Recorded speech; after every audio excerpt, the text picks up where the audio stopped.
تکایە خەمی ئەوە بخۆ تا چۆن ئاستە عیلمیەکەت بەرزکەیتەوە.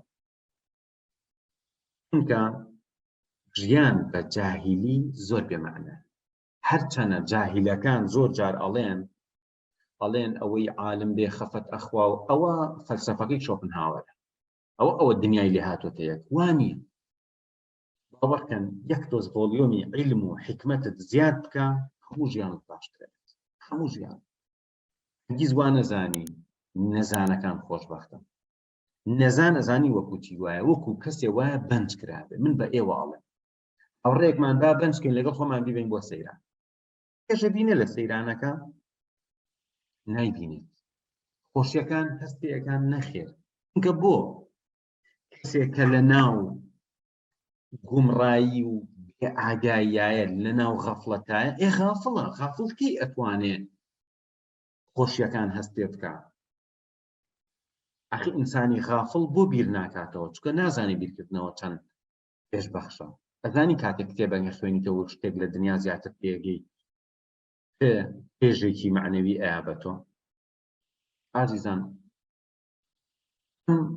غافڵ بوونە خەڵک ناوی لێناوە، ئەڵێ کورە هەر ئەوانە بردیان. وانە لەوە چێت کەسانێکمان هەبێ ژیان بێزاریانەکە. مەسەڵەن کەسی وامان هەیە لە زانستێکا زۆر شارەزایە، بەڵام فەقیری وای لێکا ئەڵێ وەڵڵی خۆزگە خەریکی عیلم نەبوومە، عیلم باش نەبوو، کرێکاریم کردا باشتر، کاشیم دانایەتە دەوڵەمە نەبوو.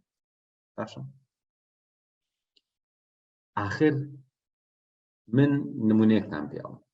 برادەرێکە ناسم دەستی ئەدەبیاتی زۆر باش و شەهادەکەشی لە بواری سیاسەتە. هەرچی مطالعەشی کردووە لە بواری سیاسەت، بەڵام هەرچی ئیشی کردووە لە بواری بازرگانیان کردوێت. ئێستا بۆ ئەبێ گلەییکە بڵێ من شەهادەم هەیە، عیلمم هەیە، بەڵام زەرەرم کردووە و هەر هاتووە بەسەر.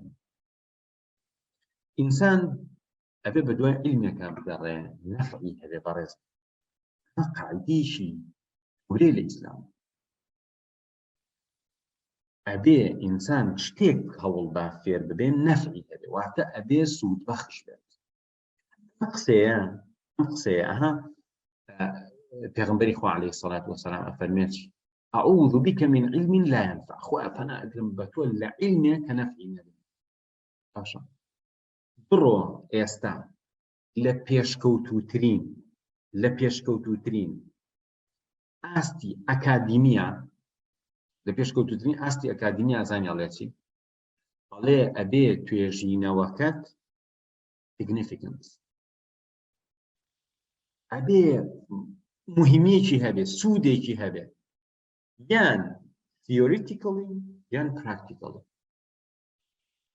یعنی لە دنیای عیلمە بڕۆی شتێکە شفکەی ئیسفادەی نەبێ کات پشتووە، مێشتی خۆتت بەزایەوە، زانکۆت مەشغوڵ کردووە، مەطبعەکە و مەشغوڵ کردووە، پرینتەرەکەت مەشغوڵ کردووە، کۆمپیوتەرەکەت بەهەڵ دەکات. بۆ چکە تۆ لێکۆڵن لەسەر شتێک ڕۆشتەکە سوودی نییە. وەلە عالەمە زۆر لێکۆڵینەوەی لەو جۆرەژان، بەڵام لە ئاستە بەرزە ئەکادیمیەکە داواکاریەکە چییە؟ ئەڵێ ئەبێ تۆ توێژینەوە لە بوارێکا بکەی. بۆ بەرزترین ئاستی ئەکادیمی توێژینەوەی بەڕێزم، لە دکتۆرا بەرەو سەرتر و لە پۆست دکتۆرا بەرەو سەرتر ئێمە بەس توێژینەوەمان هەیە